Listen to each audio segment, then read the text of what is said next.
Hey guys, welcome to our presentation about Nan Golden or Nancy Golden. I'm Dylan Wang. My name's Andy Tran.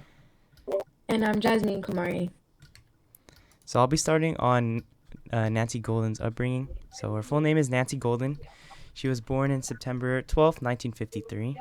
She was born in Washington, D.C. in the USA. And she had a rough childhood and was in a foster home. This was due to her strict parents and also due to the loss of her sister, which I'll be going on about later. She eventually attended the Museum of Fine Arts in Boston, which helped started her creativity process in photography.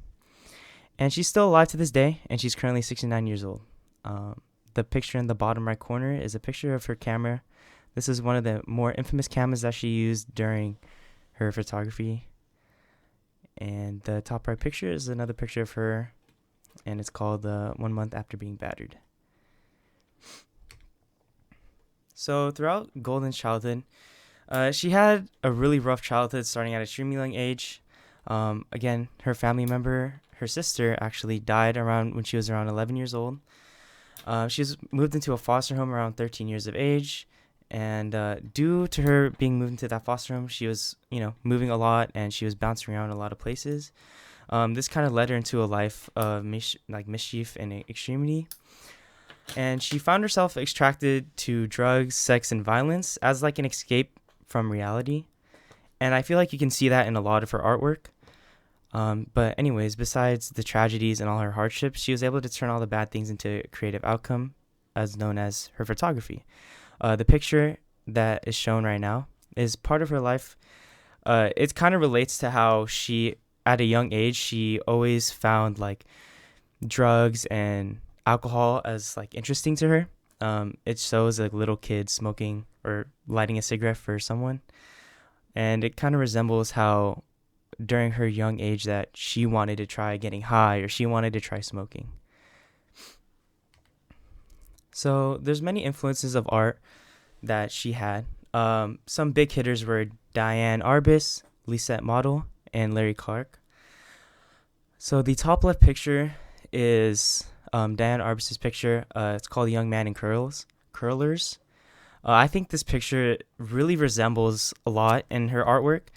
It shows kind of a drag queen type man in like just kind of a raw matter, and it just shows the picture and how Nancy takes her photos as well as the top right picture of Lisette Model.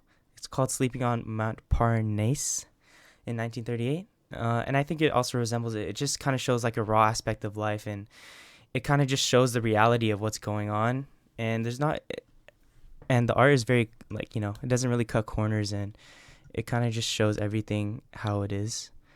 And she also has many other inspirations, such as from artists like musical artists and filmmakers such as Pier Paolo Pasolini and John Cassavetes, as well as the musician Patti Smith and Lou Reed.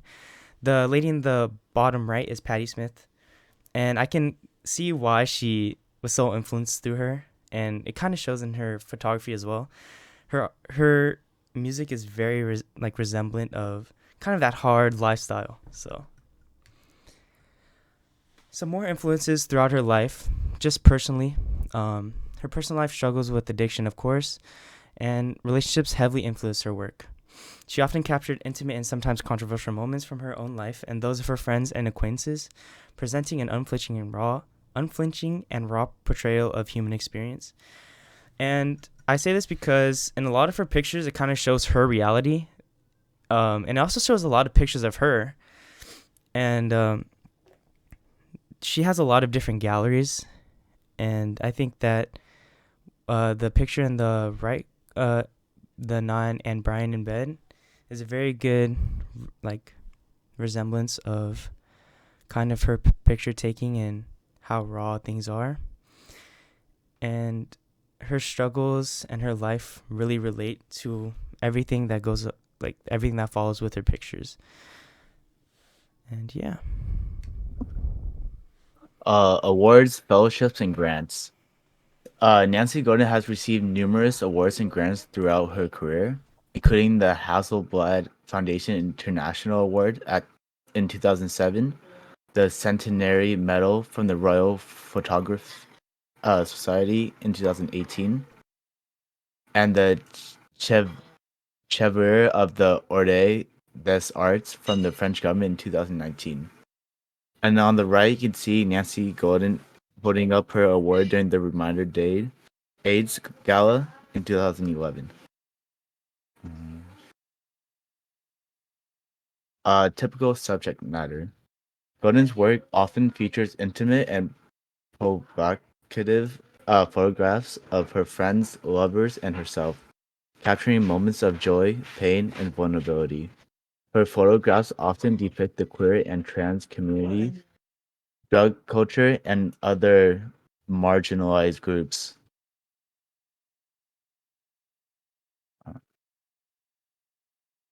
Golden's uh, Golden's work seems to highlight the beauty and pain of human experience, particularly that of marginalized communities.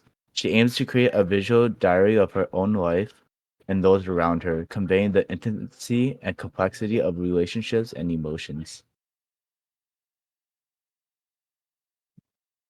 And typical style of work.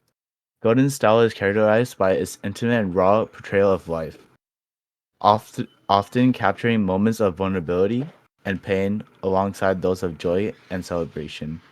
Her use of color and composition creates a dreamlike, almost hallucination atmosphere that draws the viewer into her world.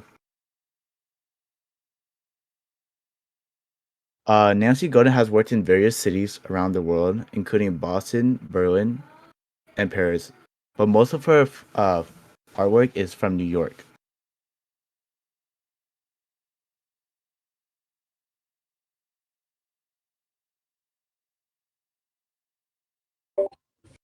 So, this is about what Nan says about her own work, and I included a short clip, if you can play that. My work has always come from empathy and love. I can't photograph anyone that I think is ugly or disturbs me or out of anger. I photograph out of love and out of wanting to touch someone in a way, in some way. So I only photograph people who touch me, you know.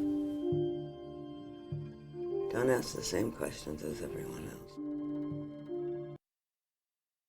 So, I chose to put this clip in because of the way she spoke of how her work comes about, and even the question or the statement she said at the end of that little interview clip. And also, later on, she mentioned that children are one big fascination of hers because they're innocent to like the world's norms. And through this interview, it's pretty evident that she's very introspective, which is very evident through her work as we've seen already. My work is my work has always come. And this is what others have said about Nan's work. And specifically in these quotations, I chose videographers who are in the field only because they can describe it in a way that maybe just a regular person won't be able to see it because they just see it in a different light.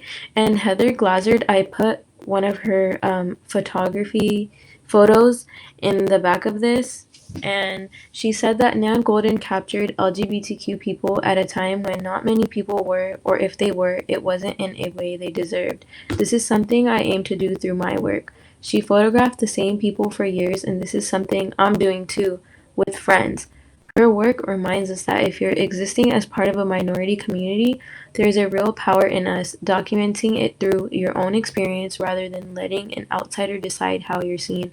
So, this basically shows the childlike influence and the childlike aura energy she used in her work, and that's basically how Glazard picked it up as well and used it to express her creativity. And then I chose Karen Marshall because she simply summed it very well. She said that Nan allows her viewers to see the messiness of life in conjunction with the importance of friendship. Life can be sloppy and beautiful at the same time, and I think that is definitely the case with her photos, as Andy had showed. And then this photograph on the right, it says this was from a protest on the Sackler's family against them promoting opioid use. So she was there, and then her supporters were there as well. And some significant contributions she had in photography and also the portrayal of marginalized communities. And also, it's in museums now and galleries, and I think there's one dedicated to her as well. And this is a photo that Andy showed also.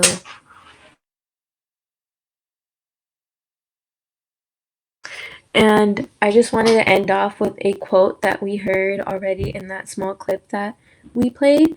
And it was, "My work always comes from empathy and love." And I think there's something really raw about that, because it is truly that. It's not muddied with society's expectations, especially in the era she grew up in. All the stuff that she was promoting, talking about, bringing into light was not the norm.